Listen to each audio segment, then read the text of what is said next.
tidak mau mengomentari adik-adik ini karena menurut saya adik-adik ini hebat ya. Dalam piramida kemanusiaan kita tahu ada yang namanya struktur piramida bawah sampai ke atas.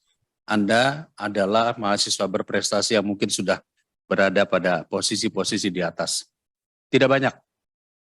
Dan kemungkinan besar hanya sekitar 10% saja yang bisa berhasil. Harapan kita ke depan, generasi emas Indonesia, mahasiswa akan seperti itu. Saya coba trace apa yang Anda lakukan dan ternyata seperti kayak Putu Arya, beberapa tahun yang lalu adalah duta genre, mengutin sampah, dan memang aktif di mana-mana. Artinya mereka nggak jadi begitu saja. Mereka ini memang dari dulunya adalah orang-orang yang hobi untuk aktif dan berkegiatan.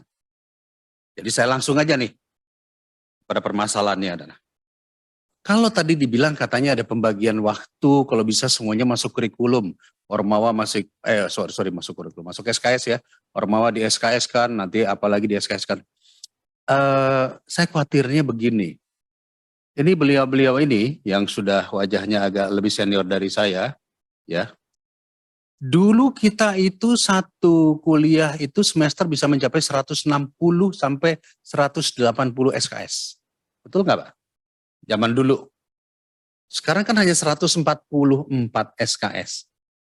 Pada saat dulu pun kawan-kawan beliau-beliau ini yang senior-senior saya ini juga aktif di BEM, aktif kuliah, saya termasuk aktif di olahraga dan kita merasa tidak perlu harus katakanlah semuanya dimasukkan ke dalam kurikulum. Jadi pertanyaannya adalah bukankah kurikulum, kita anggap saja kurikulum dengan magang itu bagian daripada akademik dan hard skill. Sementara yang namanya ormawa, kegiatan-kegiatan seperti genre, pramuka dan sebagainya itu adalah soft skill. Bagian dari kemampuan kita berorganisasi, berkolaborasi. Nah, mungkinkah tidak mungkin semuanya harus base menjadi SKS?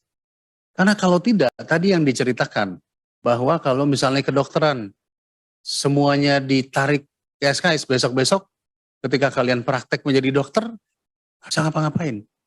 Saya pernah menjadi ketua komisi 9 urusan kesehatan dan banyak dari kedokteran juga yang menyampaikan banyak lulusan dokter yang tidak tahan melihat darah. Lulusnya cepat-cepat. Makanya ada internship, ada koas dan sebagainya. Itu banyak hal seperti itu. Jadi maksud saya adalah supaya adik-adik pun juga jangan terlalu kepengen buru-buru. Apa yang kalian lakukan sudah baik. Sudah bagus, tapi experience itu adalah bagian daripada your potential untuk menjadi namanya street smart.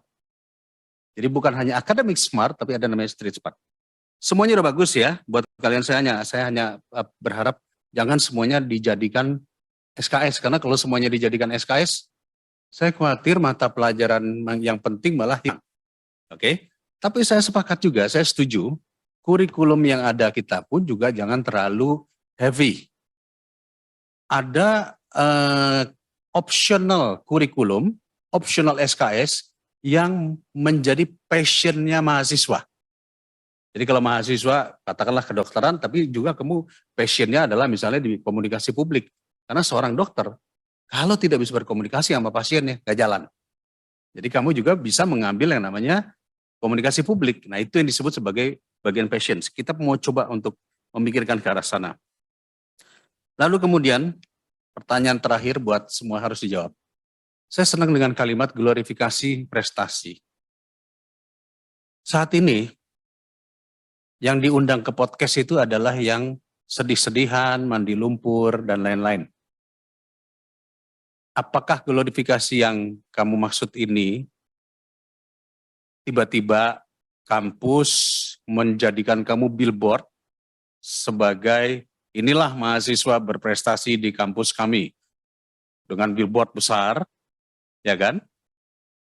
Atau diberikan beasiswa kelanjutan atau diundang ke istana, silahkan dipilih.